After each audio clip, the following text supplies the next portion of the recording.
네, 오늘 성경 본문에는 불이 임하였으나 불이 임했어요. 그렇지만 타지 않는 떨기나무를 발견한 모세가 나타납니다. 그리고 모세에게 그 떨기나무에 임한 불로서 말씀하시는 하나님의 모습이 그려지고 있습니다. 오늘은 다른 내용을 차치하고 이 떨기나무에 관한 것을 잠시 나누고자 합니다. 모세가 보았던 떨기나무는 아마도 가시돋친 아주 작은 떨기나무였을 것입니다. 그 당시에 넓은 광야에 수백만 그루의 떨기나무가 흩어져 있었을 것이고, 그것들은 그다지 중요하지 않은 존재들이었을 것입니다. 그것들은 우리 주변에서 흔히 볼 수 있는 아카시아 떨기나무 같은 것으로 한번 쳐다보고 넘어가는 것이지 그것을 다시 쳐다볼 만한 볼품이 있거나 가치가 있거나 한 것들은 아니었을 것이에요.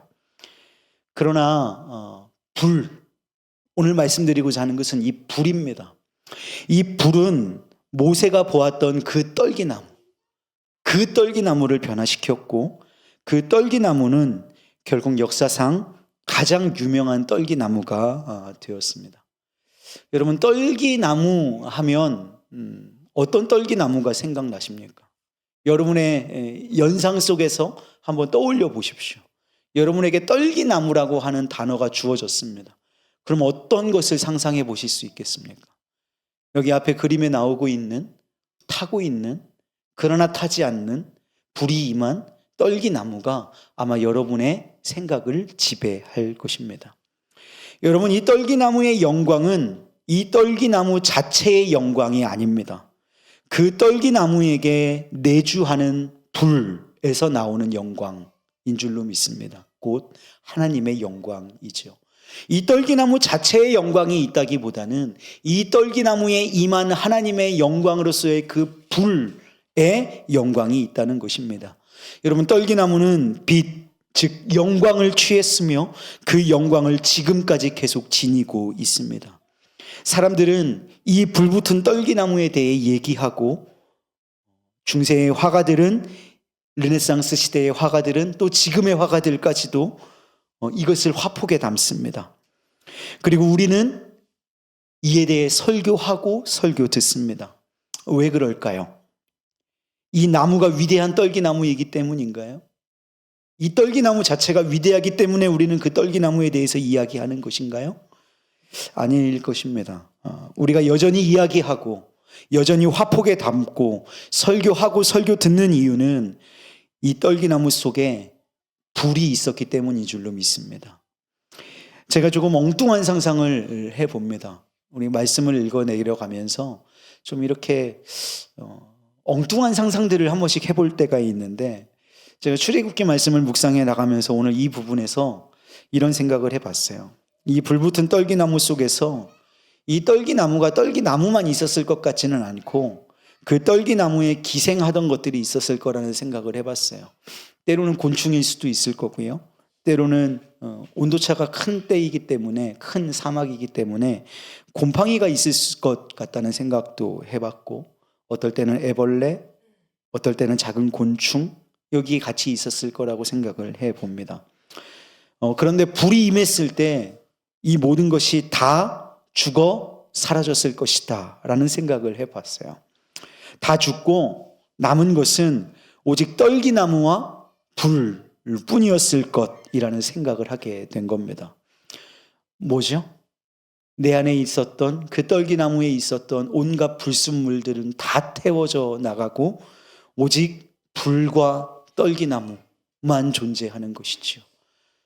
저는 이것을 거룩이라고 보았습니다. 거룩해진 떨기나무. 불이 임함으로 말미암아 우리의 죄악들, 우리의 불순물을 모두 태워버리고 떨기나무와 불만 남은 거룩해진 떨기나무를 상상해 본 것입니다. 제가 의학 전문가는 아니지만 열에 죽지 않는 미생물이 있다라는 것은 읽은 적이 있습니다. 아무리 센 열을 가해도, 높은 열을 가해도 죽지 않는 미생물이 있대요. 한 2시간 정도 동안 그것들을 끓여도 죽지 않는 미생물들이 있답니다. 그러나 거센 화염을 견딜 수 있는 미생물은 존재하지 않는답니다. 모든 생명체는 화염 속에서 죽고 사라집니다. 여러분, 사람들이 부흥회나 또는 집회나 어떤 기도회에 참석해도 그들의 속에 어떤 악들은 사라지지 않습니다. 하지만 내주하시는 하나님의 임재, 즉 불을 체험하면, 불을 경험하면 그 불 앞에 사그러들지 않는, 무릎 꿇지 않는 죄는 없음을 믿으시기를 주님의 이름으로 축복합니다. 우리 안에 성령의 불이 임하시면 떨기나무와 불만 남아 거룩한 떨기나무가 되었던 것처럼 우리도 하나님의 불과 우리만 남는 하나님이 원하시는 거룩으로 나아가게 될 줄 믿습니다. 우리가 믿음의 길을 함께 걸어가다 보면요, 하나님께서 보통 사람들을 취하시고, 보통의 사람들을 취하시고 그 사람들 안에 사시면서 그들을 변화시키시고 그들에게 의미를 부여하셔서 그들을 중요한 사명자로, 존재로 만들어 주신다는 것을 우리는 알 수 있습니다. 그러니까 태어날 때부터, 처음부터 위대한 사명자로 태어나는 사람은 존재하지 않는다라는 거예요. 보통의 사람을 불러다가 하나님께서 그에게 불로 내주하시고 그를 단련시키시고 훈련시키셔서 때가 되면, 때가 차면 그를 정금과 같이 나오게 하심으로 말미암아 주님의 불같은 사명자로 사용하여 주신다라는 거예요. 미국의 가장 위대한 복음 전도자라고 일컬어지는 드와이트 무디와 같은 사람들을 바라보면 그는 교육받지 못한 사람이라고 말하거든요. 그리고 또 이 사람의 가장 큰 특징이 있었다면 말이 어눌했던 사람, 말을 더듬었던 사람이라고 합니다. 그런데 어느 날 필라델피아의 거리를 걷다가 성령께서 그에게 임하셨고 그 성령이 불로 그 안에 내주하심으로 말미암아 그는 미국 역사상 가장 위대한 복음 증거자 중에 한 사람으로 우리가 오늘날까지 기억하게 되는 것이지요. 떨기나무와 같은 사람입니다. 그가 가진 것은, 외형은, 그가 가진 본체는 떨기나무이지만 그곳에 성령의 불이 임하니까 그가 하나님의 사람으로 사명자로 쓰임받을 수 있었던 것이죠. 제가 지난 다니엘 기도회 21일간 우리가 함께 하면서 여러 간증자들 또 말씀 증거자들이 나와서 그 앞에 서 있는 모습을 볼 때 어떻게 저렇게 하나님에게 쓰임받는 존귀한 사람들이 되었을까. 다니엘 기도회의 모토가 나도 간증자가 되고 싶습니다 라는 모토를 가지고 있잖아요. 하나님을 자랑하는 간증의 주인공이 됩시다가 모토잖아요. 우리 모두 다 그렇게 됐으면 좋겠는데 그래서 우리 교회 안에도 그 다니엘 기도회에 나가서 간증할 수 있는 간증자들이 세워지기를 소망하는데 그들과 우리의 차이는 무엇일까라고 생각을 해본다면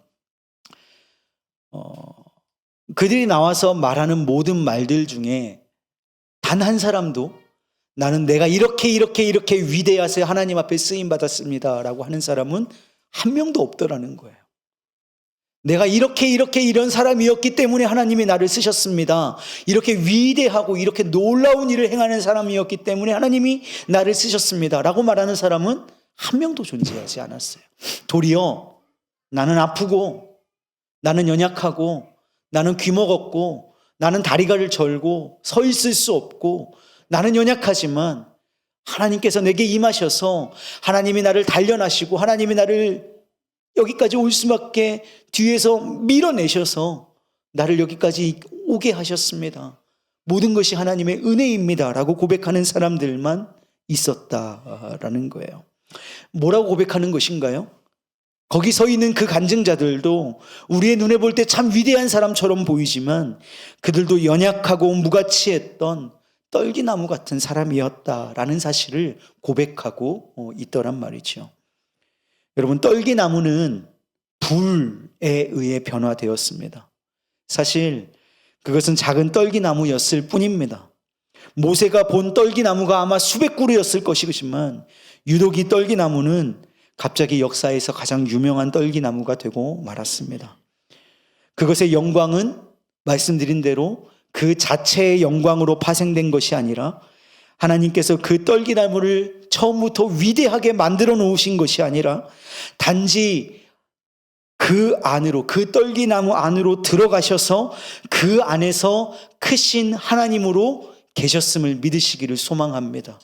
그래서 그 나무는, 그 떨기나무는 모든 이들의 주목이 된 것입니다. 여러분, 처음부터 우리가 위대해서 하나님의 위대한 사람이 되는 것이 아니라 우리는 작고 연약한 떨기나무와 같은 무가치한 존재처럼 우리가 여길지 모르지만 성령의 불로 우리 가운데에 오셔서 우리 가운데에 내주하셔서 크신 하나님으로, 영광의 하나님을 우리 가운데 내주해 계실 때 여러분, 저와 여러분 안에 하나님의 영광이 임하고 하나님의 크신 일꾼으로 쓰임받을 수 있는 능력도 얻게 되는 줄을 믿으시기를 소망합니다. 여러분, 우리가 인생을 생각하면서 가장 슬픈 일 중에 하나는 보통의 수많은 사람들이 그 인생이 익명으로 끝나버린다라는 것입니다.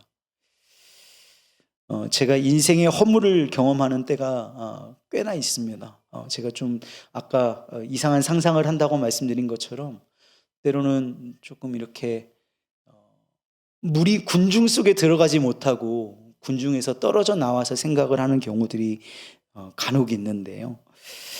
어떤 때는 여름 휴양지나 때로는 서울 한복판의 어느 도로가에 서면 수많은 인파들 속에 우리들이 그 속에 한 명으로 존재하잖아요. 수천 명의 사람들이 각자의 걸음으로 어디론가 달려가는데 그 안에 나 또한 이름 없는 아무개로 이 땅에 태어나 살다가 약간의 기쁨과 꽤 많은 절망을 느끼다가 죽는 것이 인생이라는 것을 생각하면 인생의 허물을 느끼지 않을 수가 없죠. 그러나 여러분, 예수 그리스도께서 어떤 사람을 붙드실 때 제일 먼저 하시는 일은 그 사람에게 사명을 주시는 일인 줄로 믿습니다. 그 사람을 중요하게 만드시는 거예요. 하나님께서 그를 중요하게 여기시면 그는 중요한 존재가 됩니다. 하나님께서 그 사람에게 그 사명을 맡기시는 순간 우리는 그 사명자가 되어지는 것이지요. 하나님께서 그 사람 안에 거하시고 그 사람은 그 하나님 임하신 성령의 불 안에서 변화됩니다. 거룩한 존재로 하나님의 부르심과 사명 앞에 선자로 서게 됩니다. 오늘 말씀을 준비하면서 우리가 초등학교 시절에 배웠던 김춘수 시인의 꽃이라는 시가 생각이 났어요.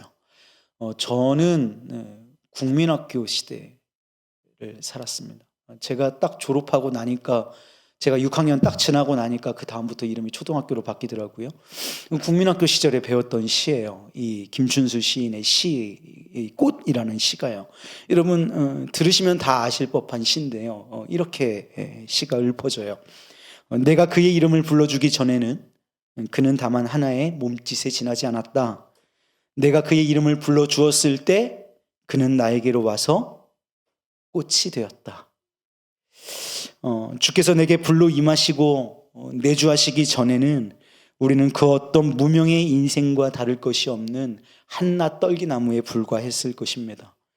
그러나 주께서 내 안에 불로 임하셨을 때, 즉 우리의 이름을 불러주셨을 때 우리는 하나님의 영광을 드러내는 도구로 귀하게 쓰임받게 되는 사명자로, 꽃으로 살게 되는 줄로 믿습니다. 사랑하는 여러분, 오늘 떨기나무 같은 우리의 인생에 하나님께서 불로 임하시기를 주님의 이름으로 축복합니다. 불로 임하시고 그 불로 내주하셔서 우리의 영광이 되어주시기를 주님의 이름으로 축복합니다. 타지 않는 떨기나무 같은 인생으로 주 앞에 쓰임받으시는, 정말 그렇게 쓰임받으시는, 아까 제가 지나가는 말처럼 말씀드렸지만 우리 교회에도 다니엘 기도의 간증자가 세워지는 그 놀라운 신앙의 간증자들이 되시는 저와 여러분 되시기를 주님의 이름으로 축복합니다.